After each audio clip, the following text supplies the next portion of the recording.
Good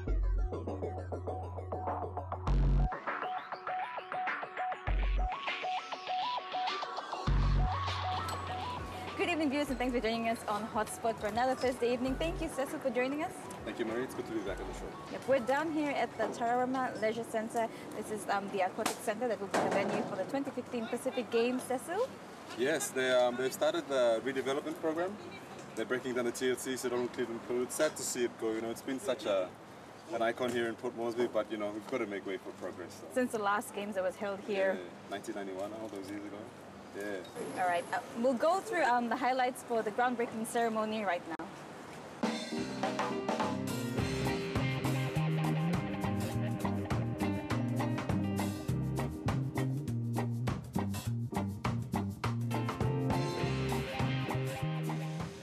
Many of you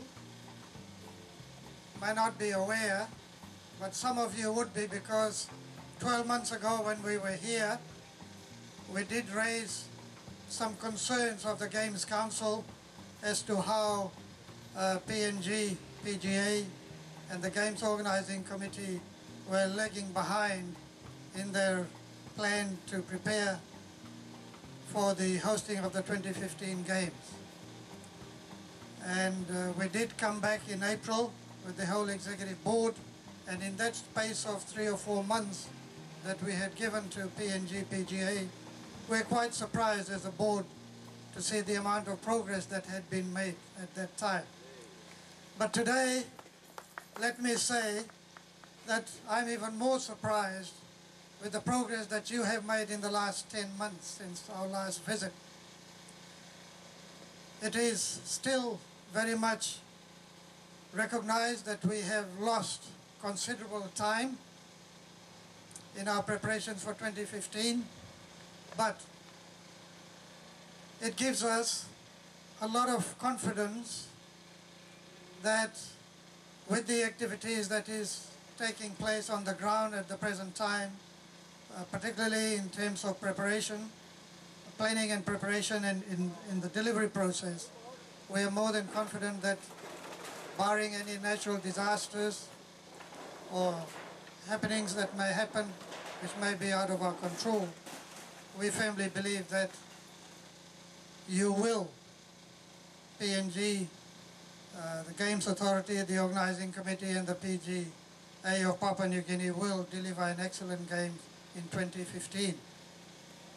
I just want to take the opportunity to publicly acknowledge the support of the Prime Minister and his Cabinet for making the 2015 Games an event of national importance, because you'll appreciate that with the success or failure of the 2015 Games will go the reputation of PNG, the PNG PGA, and the people involved in delivering the Games.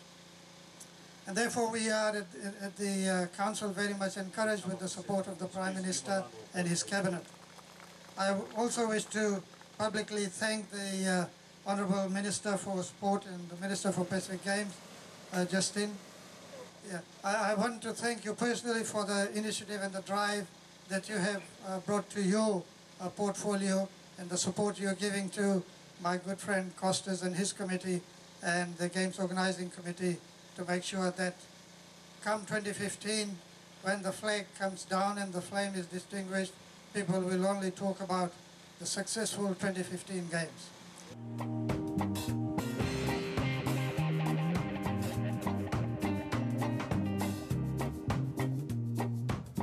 The people of National Capital District and of this country, it is a pleasure for me to represent the Prime Minister of this country to actually officially unveil the ground this thing for the groundbreaking ceremony for the work to start.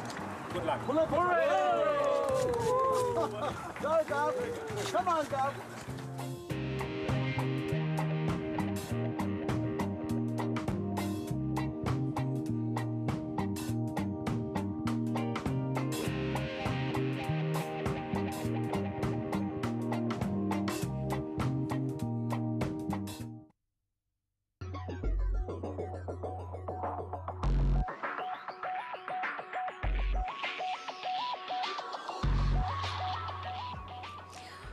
welcome viewers back to Hotspot. Now I'm joined by these two lovely gentlemen here, Mr. Glenn Wright.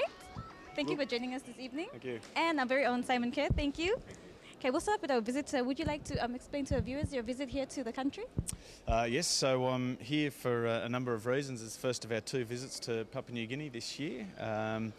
I guess the most important purpose of the visit is to undertake a review of preparations for Oceania Cup 2013, which will double as Rugby World Cup qualifiers, so an extremely important tournament, not only for PNG Rugby but for the region.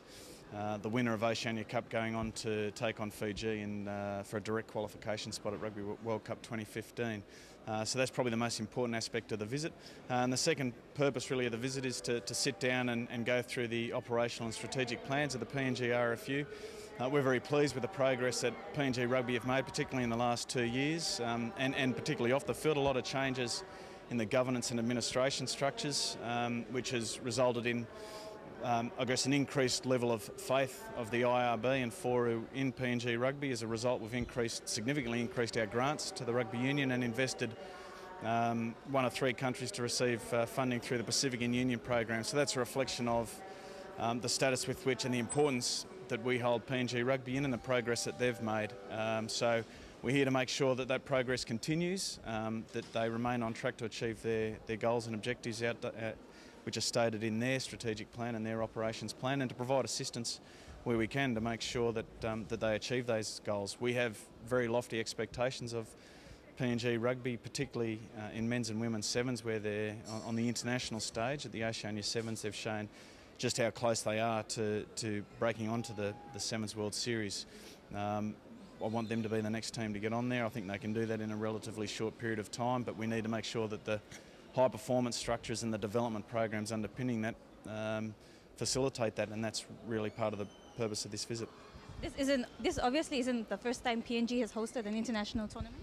No, that's right. PNG successfully hosted the last Oceania Cup actually, and did so very well. They've brought it up to a new standard really that other unions have to live up to, and also that the participating unions have come to expect now. As a World Cup qualifier, there are very high standards and that we expect from the host union. The PNG RFU have demonstrated that they can deliver that and more, so we're very confident they can do that. But because it's a World Cup qualifier and such an important tournament, and the fact that the world's eyes will be on the Oceania Cup because of its importance for Rugby World Cup 2015, we need to make sure that we deliver the tournament to the best of our ability and to a standard befitting the Oceania region. So how many participating countries are we looking at? We've had 9 unions express an interest to participate, so we're just going through the formal entry process now. As I said, given that it's a World Cup qualifier and the winner has a chance at a direct qualification spot at Rugby World Cup 2015, then I'd expect we'd have most of our member unions, if not all of them, participating. So let's head back to our local scene. Simon, excited for this year? Very much so, Murray. I think, like I said before, hosting international tournaments in PNG for rugby is what it's all about for us. It certainly helps home ground advantage when you're talking about World Cup qualifying matches. Best prepare that to have a shot at Fiji for the Rugby World Cup in 2015. So, yeah, it's great. It is great to have international exposure, but it's also great to have international tournaments here on our soil. Yes, very much so. Like I said, we've hosted it before in 2011. We're current Oceania Cup champions for the previous 3 tournaments. So, you know, we're very keen to maintain that record and very keen for other countries around the region to come to PNG and experience PNG for what it is. It truly is an exceptional, diverse place. How have preparations been going for preparing towards the tournament? Yeah, they're coming along. As everyone's aware, there's a lot of activity in PNG, and particularly in Port Moresby around the Pacific Games. So we're working as best we can and working hard to make sure that tournament is a goer. So, when will the tournament be taking place? In July this year. Well, we welcome you, Mr. Glenn Wright, to the country. Thank you very much. It's wonderful to be back. And we wish you all the best for the tournament this year, Mr. Kerr. Thank you, Murray. Don't go away. We have lots more coming up on Hotspot.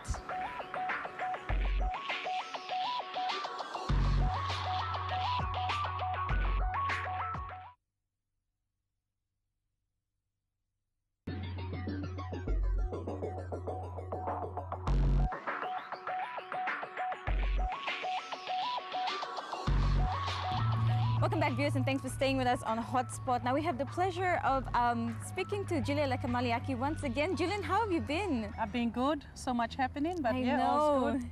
I know there's lots happening for netball, but let's just stick to what we're going to be speaking to you about this evening. And I believe it is the Digicel Junior Coaching Program.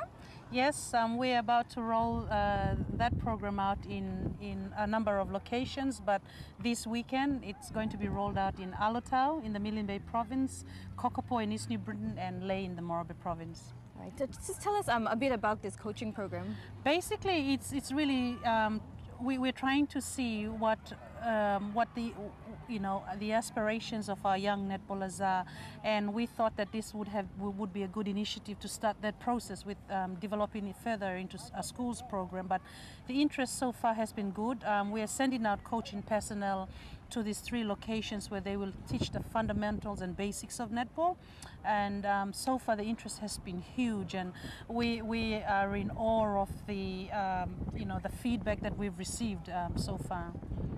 So when exactly does the coaching program roll out? The programs will all be rolled out simultaneously in the 3 locations on Saturday and Sunday, the 2nd to the 3rd of March. And we have 2 coordinators going out to 3 of the provinces, and it'll be a full 2-day sessions from kids aging between 6 to 12 years old in 2 segments. So far the feedback has been good. We have about 200 plus in each of the locations, and so we're excited about that. Great. In the past, have you had similar programs like this? This is the first time we've trialed it, and I must thank Digicel for that. Without their support, this wouldn't have been possible. We hope that based on the outcome of this program, we intend to they'll be able to support us more so that we can roll out a few more of these similar programs over the school holidays this year. Okay, with the junior program, what age group are you actually targeting? We're targeting the primary age school kids, the 6 to the 12-year-olds, because in our current structure for netball right across the country, that's the age group that's not been catered for. So we felt that this is an avenue that we can work through, and with our development plans in place, that's the target group that we're working on. So the interest has been great. Parents have been very supportive, and we're looking forward to rolling out this program successfully. It sounds like an exciting program as well. How important is this type of program, Julian, for the sport of netball? It is very important. Without any foundation, sports won't succeed. In netball, we believe that our foundation is right at the grassroots level, because it's widely played right across the country. We need to harness skills and develop good habits at a very young age, and I think that's the approach that we're taking. And so we want to go through all the regions doing it, because to sustain the sport of netball and to maintain high quality players, I think starting from the primary school is really a good target. And now, apart from the junior coaching program, I believe you have a couple of visitors in the country? Yes, we have the Netball Australia officials in town. One of them is a consultant who's working on our social development program and how we can establish partnerships and secure funding through the corporate sector and the government for that matter on social development programs. And we have the netball development officer that's here to run the interviews for our 2 personnel that are going to be employed very shortly. I can see a couple of our senior players that were warming up behind us. How have the girls been doing? They're great. The Peppers are on fire. They're working very, very hard. We have the Pacific Series in June, and under the watchful eyes of their coach, Ani Yamo, they're doing great. They're training so hard, and we're excited about that program as well, together with the under-21s who are going to the World Cup, World Championships in Glasgow in August. So there's so much enthusiasm in netball as we speak, and I'm very thankful that we get the support not only from the media but from our corporate friends and partners. Yeah. All right then. Well, we wish you all the best this year for netball and for the coaching junior coaching program that's coming up. Thank you. Thank you very much. All right. We'll go for a break now. When we come back, there's lots more on Hotspot.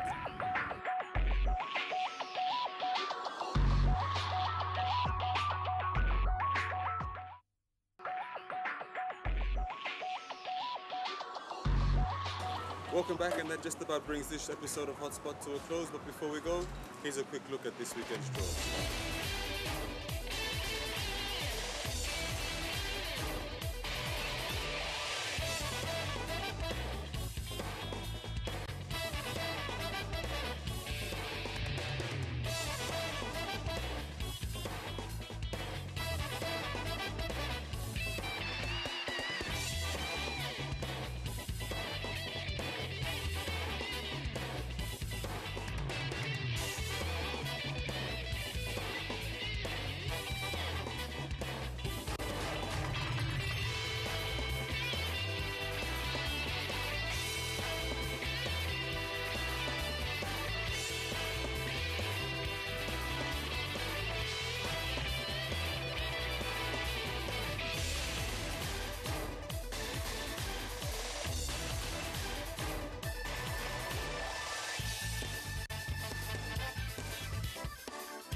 And that about wraps up Hotspot for this week. Hope you enjoyed the show. And thanks again, Cecil, for joining us. It's always good to be on the show with you, Mary. Wherever you will be spectating or taking part in sports, do stay safe. And have fun. Good night from us.